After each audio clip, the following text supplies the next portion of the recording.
Selamat sore teman-teman, kami dari kelompok 2. Kami akan presentasikan aspek hepatitis. Perkenalkan, nama saya Girinale sebagai moderator dan teman saya.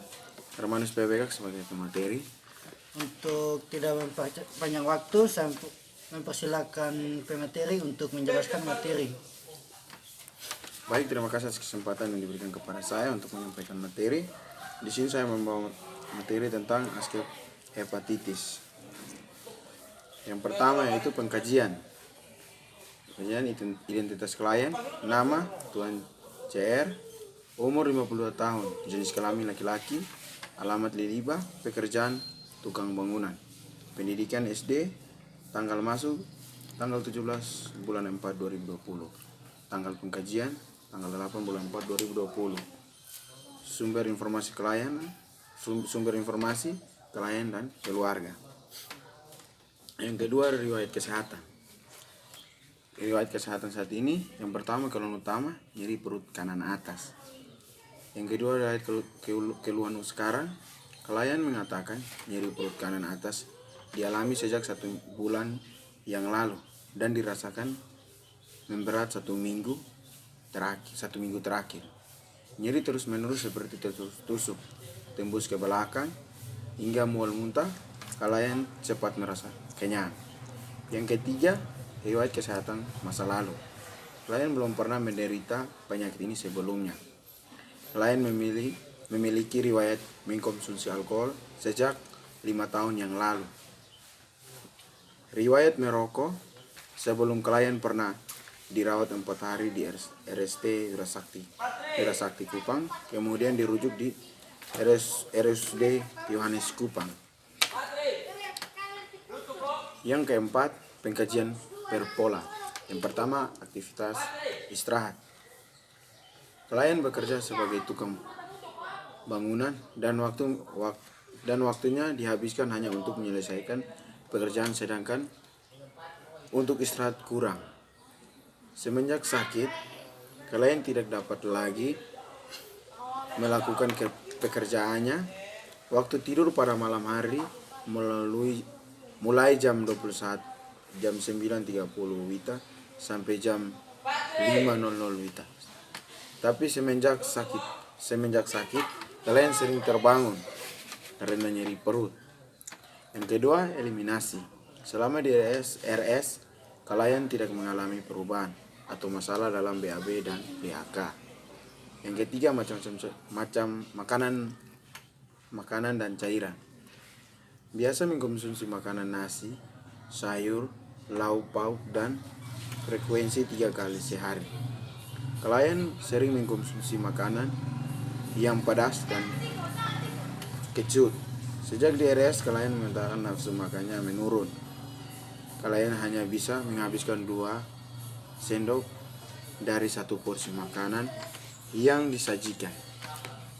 Klien merasa mual dan nyeri ulu hati tidak ada. Yang keempat, keamanan.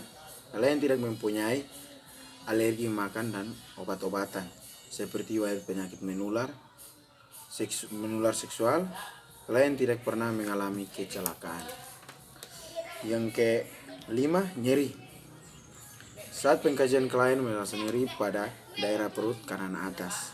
Klien selalu mencari posisi yang nyaman, yaitu posisi klien menekan daerah yang nyeri, sehingga nyeri berkurang. Klien mengatakan nyeri timbul terus menerus. Yang keenam, higiene. Klien dapat melakukan ADL-nya sehari-hari, tapi tidak maksimal untuk perawatan diri. Klien membutuhkan bantuan keluarga. Yang ketujuh, pemeriksaan fisik. Yang kelima, pemeriksaan fisik. Yang pertama, keadaan umum, lemas, kesadaran komposmetis. Yang kedua, tekanan darah 110/80 mmHg. Pernapasan 80 kali per menit, nadi 20 kali per menit, suhu 36,7 derajat Celcius. Berat badan 44 kg. Yang B, kepala, inspeksi, bentuk simetris agak kusut, kulit bersih, tidak tampak adanya lesi atau luka. Palpasi, tidak adanya benjolan, tidak adanya nyeri tekan. Yang ke C, leher, inspeksi bentuk simetris, palpasi tidak ada nyeri tekan, tidak ada pembesaran vena jugularis, refleks menelan baik. Yang ke D, mata, inspeksi, mata kanan dan kiri simetris, penglihatan normal, sklera ikterik, konjuktifan, anemis, klien bisa membaca papan nama. Yang ketujuh, pengobatan. Yang pertama, Becom 3x1. Yang kedua, vitamin C 3x1.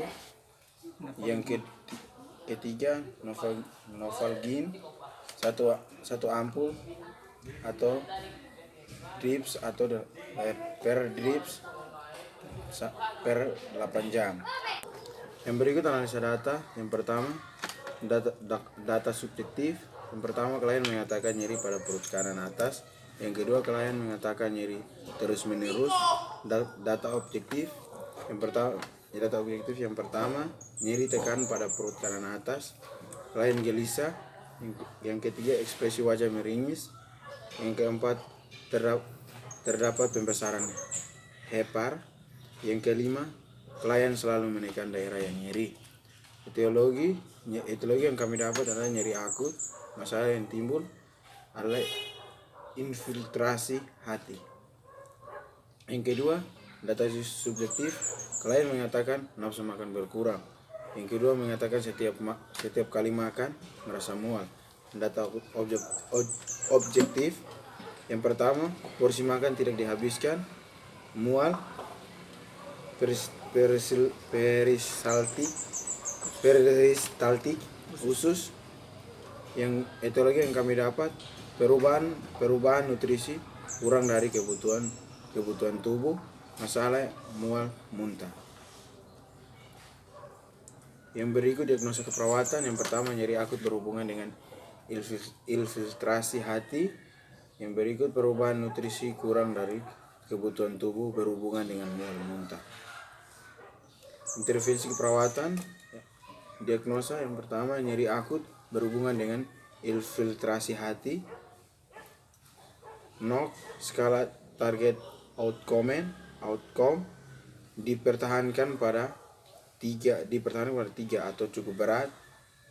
Dipertahankan pada skala 3 atau cukup berat, ditingkatkan ke skala 2 agak ringan. NIC, manajemen nyeri. Yang pertama, kaji karakteristik nyeri pada